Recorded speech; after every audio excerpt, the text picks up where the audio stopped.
Hər kəs salamlayıram, dəyərli izləyicilərim. Bugün sizə Şamaxıdan son vlog çəkmək istədim. Yola düşməmişdən öncə istədik ki, samovar çayı içək və yola çıxaq. Biz Şamaxıda 5 gün 4 gecə qaldıq və demək olar ki, qaldığımız günlər ərzində hər gün gəzməyə getdik, fərqli yerlər kəşf etdik, fərqli rayonlar, qəsəbələr, kəndlərə ziyarət etdik və çox maraqlı keçdi. Nə mən, nə də yoldaşım bütün günü evdə oturmağı sevmirik. Əksinə istəyirik ki, çıxaq, ətrafı kəşf edək, fərqli məkanları gəzək və oradan videolar, şəkillər çəkək. Bu arada qeyd edim ki, bizdə samovar çayını yoldaşım dəmləyir, çox da yaxşı bacarır. Burada gördüyünüz qarpız mürəbbəsini də xalam hazırlamışdı. Əllərinə sağlıq, çox dadlı idi. Beləcə biz yola çıxdıq və ilk gedəcəyimiz yer Dəmirçi kəndi idi. Əhənd kəndindən gəlmiş dəmirçi ailələri əvvəlcə mövsümi xidmətlə əlaqədar el yolunun kənarında müvəqqəti yurd, sonralar isə daimi yaşayış məntəqəsi salmışdılar. Kəndin adı sakinlərin məşğuliyyəti ilə əlaqədar olmuşdu. Buna görə də bura Dəmirçi kəndi adlanıb. İqlimi mülayimdir. Yayda sərin, qışda isə çox da sərt olmur. Bu kəndin qeyri-adi bir xüsusiyyəti də odur ki, ətraf nə qədər duman çiskin olsa da, kəndin üstü həmişə günəşli olur.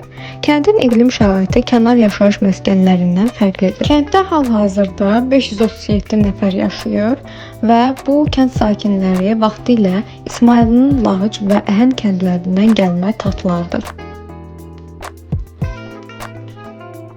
Hal-hazırda gördüyünüz bu muzey Şamaxı rayon Dəmirçi Arxeologiya Muzeyi adlanır. Bir mərtəbəli bina açıq və qapalı ekspozisiya zallarından 2 yardımçı otaqdan ibarətdir. Muzeyin sərgi zalında ümumilikdə 7 bölmə yaradılıb. Burada Şamaxı rayonu ərazisində, həmçinin Dəmirçi kəndində aparılan arxeoloji qazıntılar zamanı aşkarlanmış maddi mədəniyyət nümunələri, nadir daş alətlər, əkinçilik mədəniyyətinə aid əmək alətləri, soyuq silahlar, digər qiymətli tapıntılar, məişət əşyaları nümayiş olunur. Muzey həmçinin bölgənin tarixinin müxtəlif dövrlərini araşdırmaq baxımından da mühüm əhəmiyyətə malikdir. Kənddə Dəmirçi kənd məscidi dini icması fəaliyyət göstərir.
Əslində mənim bu kənddə ən bəyəndiyim özəlliklərdən biri Şamaxının digər kəndlərinə nəzərən evlərin biraz daha yaxın yerləşməsidir. Mən bunu çox bəyənirəm. Niyə?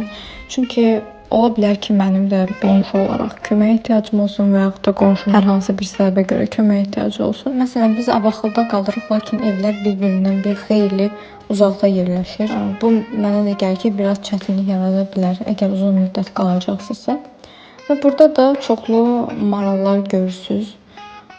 Bura safari parkı idi, lakin biz içəri girmədik. Sadəcə təsadüfi şəkildə uzaqdan görsəndim və çəkmək istədim.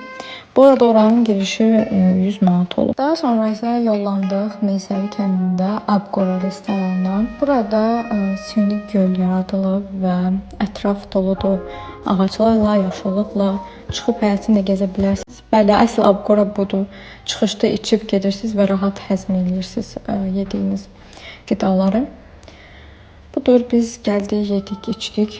Çünki günorta idi və ac idik. İndi sizə həyəti göstərəcəm. Təbii ki, Meysəri kəndində üzüm olmazsa olmaz. Yəni bura şərabçılığın məskəni sayılır artıq. Ona görə də böyük bir üzüm heykəli var. Daha sonra süni göl və ətrafında ödənişli besetkalar var. Və belə alça ağacı da gördük. Dadına baxdıq.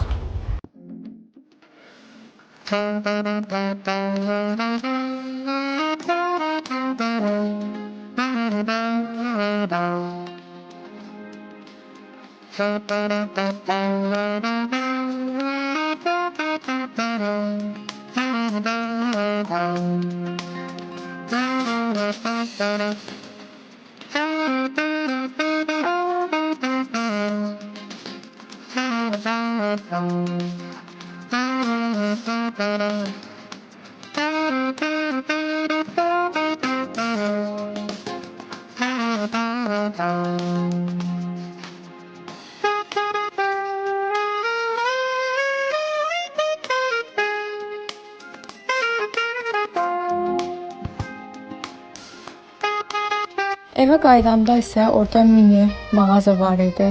Hansı ki Meysərinin şərabları və digər başqa məhsullar satılırdı. Biz sadəcə şərab alıb çıxdıq. Digər məhsullar mənə görə şəhər qiymətindən daha baha idi. Məncə almağa dəyməz.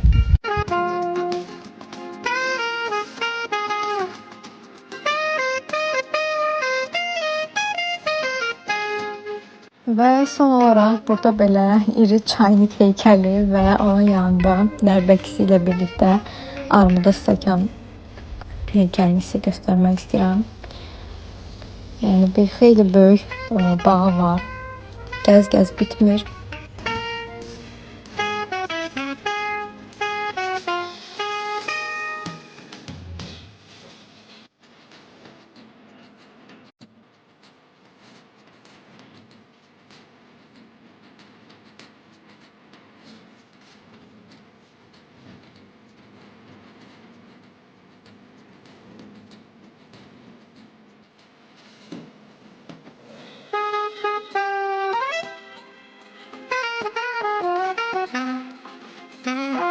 Əgər videonu bura qədər izlədinizsə, öncəliklə sənə çox minnətdaram və mənə dəstək olmaq üçün abunə olub videomu like etməyi unutma. Gələn videolarda görüşmək üzrə.